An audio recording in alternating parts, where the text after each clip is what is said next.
Welcome to episode 647 of Salsidoparanormal. I'm your host, James Salsido, and tonight I'm sharing true paranormal stories from the web.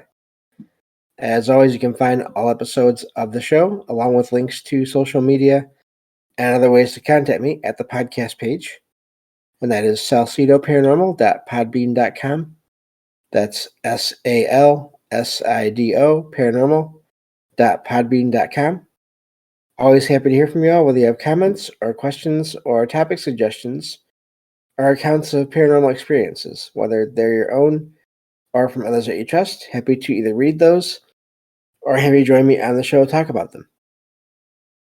Thank you all for listening, whether you are here for the live streams on Discord, or if you listen to the podcast or YouTube feeds, or on the Troubled Minds Radio Network, KUAP Digital Broadcasting. There you can hear replays of 2 episodes of the show every night at 6 p.m. Pacific, 9 p.m. Eastern, right before Troubled Minds Radio comes on. As always, I want to thank Michael Strange, host of Troubled Minds Radio, for having me on the network and putting all my shows up there. And if you'd like to support my show, you can do that in a few different ways. You can always share the show with others and rate and review it on your favorite podcast platforms. You can find books I've written over on Amazon, paranormal fiction and nonfiction, including my most recent book that uses material from the podcast, Salsido Paranormal Experiences. You can also sign up to the Patreon page where you will get 1 extra episode per week whenever possible. Or you can just make one-time donations through PayPal. Support is never expected, but always appreciated, as there are expenses in making these shows, from equipment to research materials to travel expenses in some cases. And I think that takes care of everything. Just a reminder, I will be cutting back on the amount of episodes I record every week, and I'm going to be taking next week off just to get a little bit of a head start on the research. And then going forward after that, starting on, I guess it would be, let's see here, it'd be the 20th of September of this month. I will only be recording on Fridays, and that'll be at 10 p.m. Eastern in my Discord. And it'll be a 3-hour stream. I'll be recording 6 hours every Friday, or 6 hours, 6 episodes, not 6 hours, 6 episodes every Friday night. And then I'll be releasing those throughout the week, as I have before with my other regular shows or previous shows. So just a little bit of a programming note there and scheduling note as far as what I'll be doing. As I mentioned in the previous episode, some weeks I can handle the research for 8 episodes in a week, and other weeks things happen and I get busy and doesn't work out so well for getting all that done plus research. So I think I'm feeling a little bit burnt out from that schedule, so I need to cut back. And but hopefully it'll still be good, and this will make the show's better overall, and it'll be worth it. So speaking of the shows, we can get back to the material here now, and I'm putting out. I'm not doing any Patreon episodes this week. I'm going to basically get the show up to an even number, 650 episodes, so that I can start. Basically, it's a numbering thing, so I can. It'll be easier to keep track of what number episodes I'm on in the future. So you all this week get a couple of extra episodes for the week. So yeah, let me see here. Let me get to the material, and we'll go from there. I'm probably also going to start doing. What I'm thinking is I'll be cutting back to one of the book review and one of the review, and then one of the Haunted Places episodes per week. So it'll be one of each of those, and the rest are going to be these true paranormal stories from the web, because these are what I prefer to cover. The other things are important, I think, but these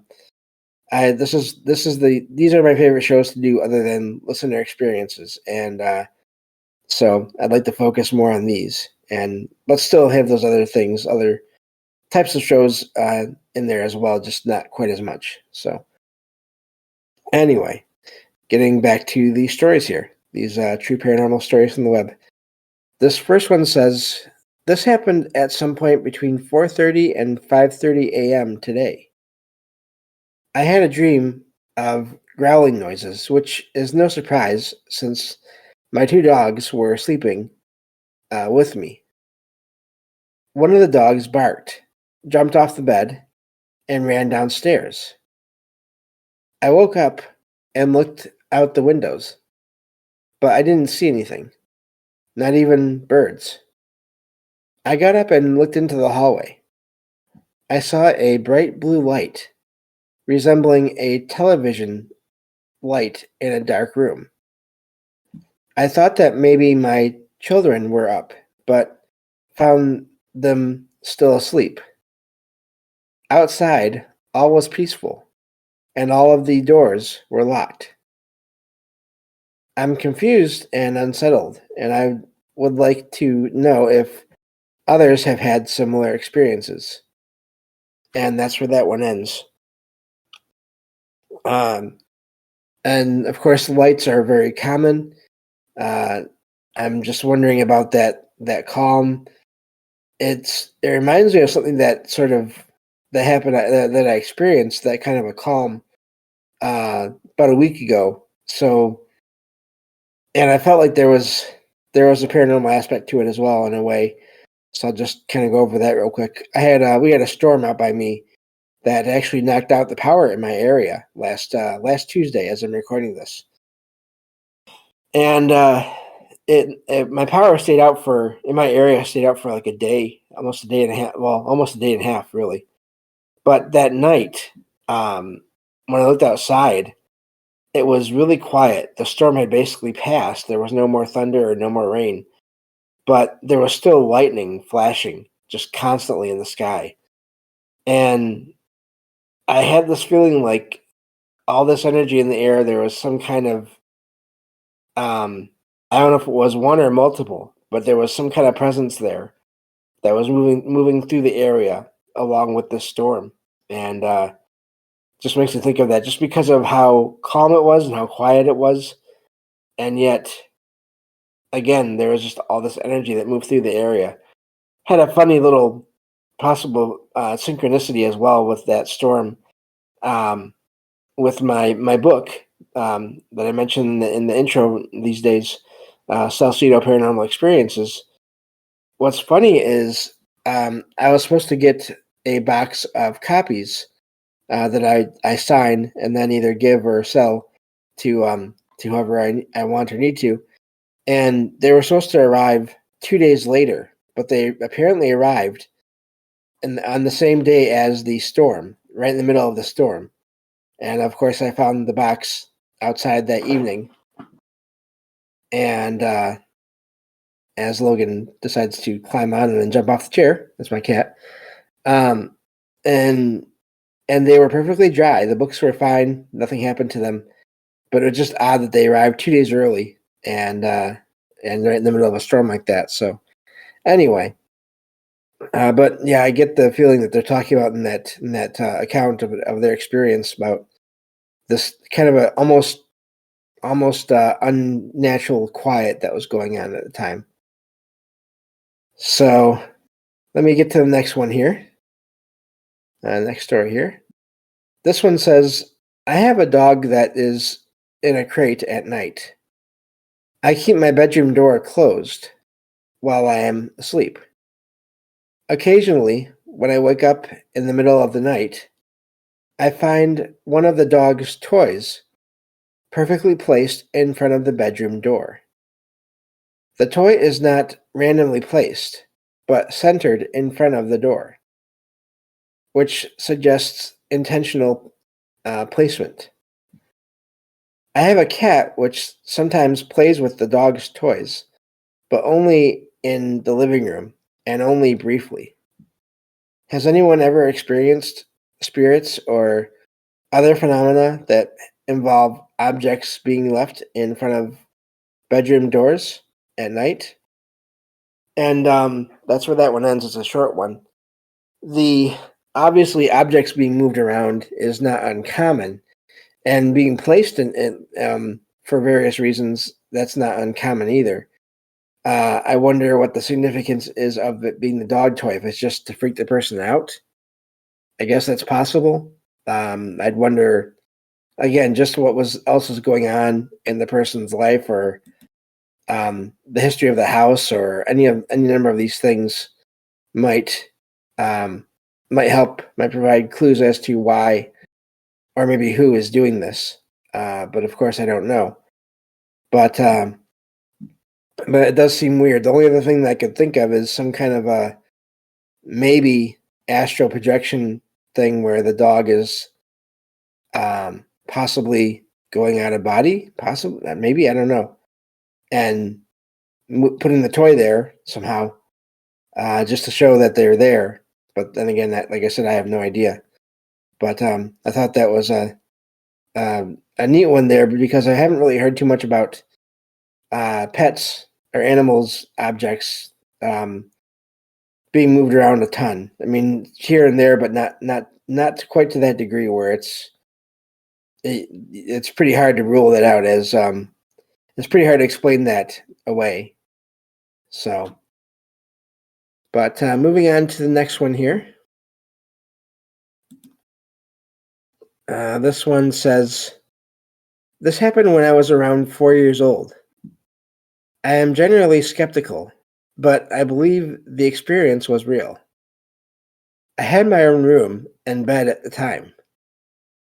One night, after being tucked in by my mom, and with the sun already set, I couldn't sleep. I usually slept facing the wall, with my back to the rest of the room. When I turned around, I saw a bright, warm white light on the wall, shaped like an eye, but without a pupil or iris. The eye-shaped light would blink, in quotation marks there, disappearing for a second and then reappearing, like a human eye. Frightened, I ran to wake up my mom. She also saw the eye-shaped light and turned on the ceiling light, which made the eye disappear. We searched for the source of the light, but found nothing. We lived in an apartment on the 6th floor, ruling out the possibility of someone outside causing the light. When we couldn't find a source, my mom turned off the light, and the eye-shaped light reappeared. My mom advised me to face the wall and try to sleep. Eventually, the eye disappeared. I never saw the eye-shaped light again. My mom doesn't seem to remember the incident now, and sometimes dismisses it as a dream. I have vivid dreams, but this experience felt different and real. Despite searching for similar experiences online, I found no results. I am 22 years old now and still bothered by the incident, particularly since I've had other experiences involving the paranormal and light. So that's an amazing one there. I've never heard of just a light in the shape of an eye on a wall like that. Of course, I've heard of glowing eyes, entities, beings have glowing eyes in the past, but I've never heard of just the light of that being visible in a location, but nothing else being there. I wonder. I mean, obviously, to me, the first question is, was it some kind of an eye? If it was, then what did it belong to? But if it wasn't, then why was that happening that way? And was it someone there, some intelligence there, trying to convey something to the person, to the people there? Because it does say, the writer says that their mom saw it too. But then the other odd thing about that account is the way the mom doesn't seem to remember this event happening years later. And that reminds me, of course, that's always possible that it just didn't stick in their mind because of whatever. They tried to explain it away, and they eventually succeeded somehow, or there's the other more unusual possibility of something you hear about when it comes to certain paranormal events, especially UFO related events, with other beings and other sometimes craft, whatever it may be, where two or more people have an experience, but then years later, over time, or even just right away after, it's almost like the memories of the other people involved either fade or possibly get altered or erased regarding the event. And then so there's only one or part of the group that remembers it happening, and while the rest don't. I don't know if that's a connection for sure or not, obviously, but that's what that makes me think of with that lack of memory of the event happening there. So, and it doesn't sound like, I mean, well, they were 4 when it happened, they were 22 when they wrote this, so that is a little while. That's 18 years. So I guess it is possible for memory to have altered or changed or been lost in that time, or at least the significance of it, the impact of it to be lost over time. So, but yeah, either way, I don't know. Moving on to the next one here. Let's see. Okay, this one says, I was at home one night when a storm caused a power outage in my neighborhood. Oh, that sounds familiar. Anyway, to see in the dark, I used the flashlight app on my phone and placed it on the couch beside me. The flashlight app has a Morse code function that can translate typed text into flashes, but this feature was not activated. Suddenly, the phone started making noise as if it was typing at an average speed. I guess they mean as if someone was typing at an average texting pace. When I picked up the phone and looked at it, the screen was on that Morse code text translation function. Despite not having predictive text or auto type functions, the screen displayed the message with the words, and then I'm going to shorten this here, FU, and it said the whole word apparently, on it, so on the screen. Frightened, I decided to go outside to smoke a cigarette and watch the storm. And that's where that one ends. That is quite the manipulation of an object, of a phone, of a device like that. I don't feel like I've heard too many accounts of the typing feature being activated like that, though. That is really amazing, but also not impossible. If I've heard of people getting phone calls, obviously, and even texts from apparently from some other being and or deceased loved ones. So I don't know. It's possible. It could have been someone else there. Again, we have the connection with the storm providing extra energy in an area. I think is always something to consider. Ironically enough, I have heard of people that basically paranormal investigators that go to locations, and when they're checking everything out and trying to get interaction, they will get recordings, whether it's usually it's EVPs, electronic voice phenomenon, or they'll even hear things, and it'll be something that can't be said on TV. In some cases, basically, not so nice 4-letter words, like I described there, and like they described there in that account of their experience. So, Again, I don't know who was doing that or why they would do that. I don't know, but again, it's just amazing.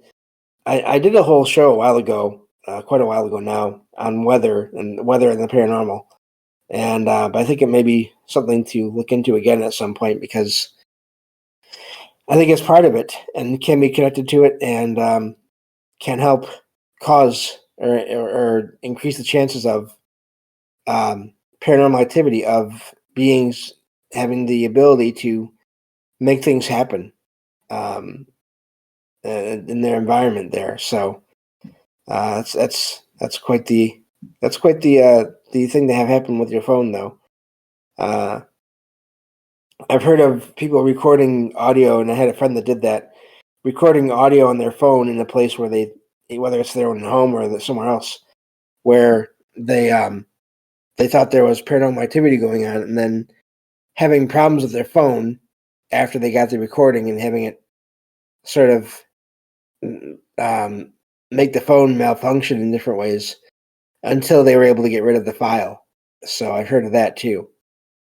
So I do think that electronics and whatever kind you have around you can be manipulated in different ways. Let's see how long the next one is here, and if we have time, we'll go over the next one. Let me see here. Have to scroll down a bit. Okay. So this one says, my friend and I visited another friend in Belgium, staying at the friend's in-laws' house or home. The house turned out to be an 18th century castle with turrets, a moat, and extensive grounds. We drove down a long, tree-lined driveway leading to the castle's large front door, which was not in use but fenced off as a dog enclosure.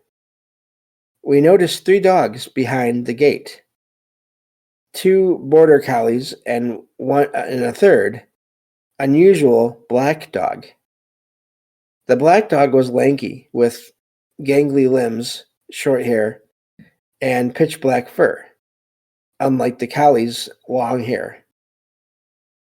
The dog's size, shape, and color were unlike any breed I had ever seen, resembling a large lurcher, and I'm not sure if that's a term or not, dog term or not, but much bigger. I facetiously referred to the black dog as a beast when I asked my friend about it, but we were more focused on exploring the castle. And I'm going to run out of time here, but once we arrived and got out of the car, we became distracted and didn't immediately check the dogs again. Hours later, after exploring the grounds with my 2 friends, with the 2 border collies, I realized I hadn't seen the black dog since arriving. When I asked my other friend about the black dog, she was confused and insisted there were only 2 dogs. They suggested it might belong to the gardener, but the gardener later confirmed it wasn't his dog. The black dog had been locked up with the collies, ruling out the gardener's theory. Let me see here. Looking at, I think I missed. Ruling out the gardener theory. Anyway, so I'm going to summarize the rest of this here. So they did a research, and but we'll actually save that for the next episode. How about that? So a little bit of a cliffhanger. Thank you all for listening, and I'll talk to you all next time on Salsidoparanormal. Take care.